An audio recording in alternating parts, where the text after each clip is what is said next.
And how is it going with you? What was your last week like? Well, did you go to the rugby last night? Wasn't it a great match? Was it cold sitting there in the stands? And wow, what an incredible game.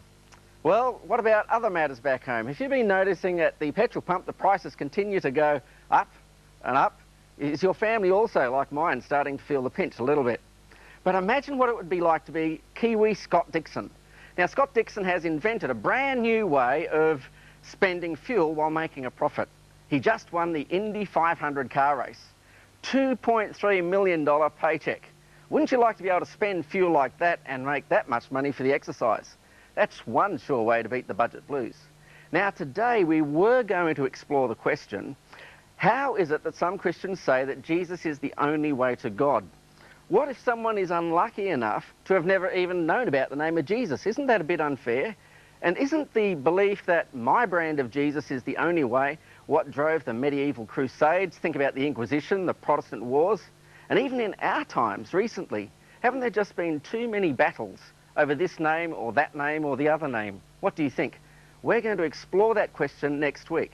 However, the budget has just been released, petrol prices are still rising, families are feeling the pinch and the pressure, the tax cuts have been promised, they don't come for a few more months, food prices are going up, mortgage rates are increasing, and today I just need help. Do you need help also? If God is intelligent, if God cares, if God is love, then what advice does God give families wrestling with the pressures of rising prices? If God is involved in our lives, how would he help you? Welcome to Too Good on Sunday, and I do think that these questions need exploring. What do you think? If we were to pray tonight and promise to be good all week long, and supposing we were to say to God, dear God, please, if you could look into your magic future looking glass, could you just give me a few of those lotto winning numbers? Wouldn't that be just fantastic? But seriously, how does God help us cope with the pressure of family finances? I've invited Christchurch mum, Rachel O'Day, into the studio. And she's going to share with us how her faith in God, as well as an old-fashioned family budget, have helped her family cope with Christchurch's rising prices.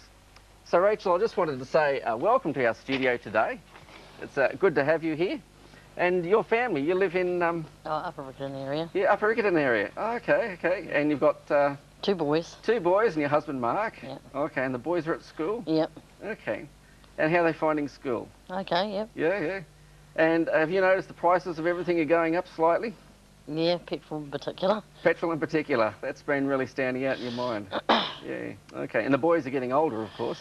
Yeah, the oldest one's 12, so he's not far off from being a teenager, so he's starting to get a bit hungrier. Oh, okay, and hungry means more money.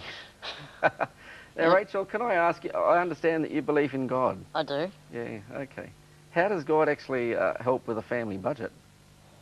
It's a hard question, I guess. Does he kind of like slip you $20 now and then, or? No, I guess he's just with me there when I'm doing the budget and guiding me, and when I start to panic and think, where am I going to find the money for this? Okay.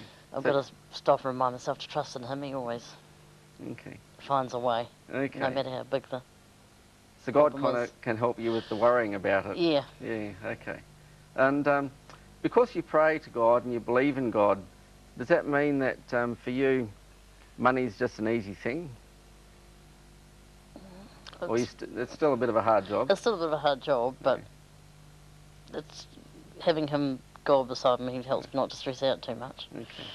Now, Rachel, I understand that you're one of the families in Christchurch that actually plan and work to a budget.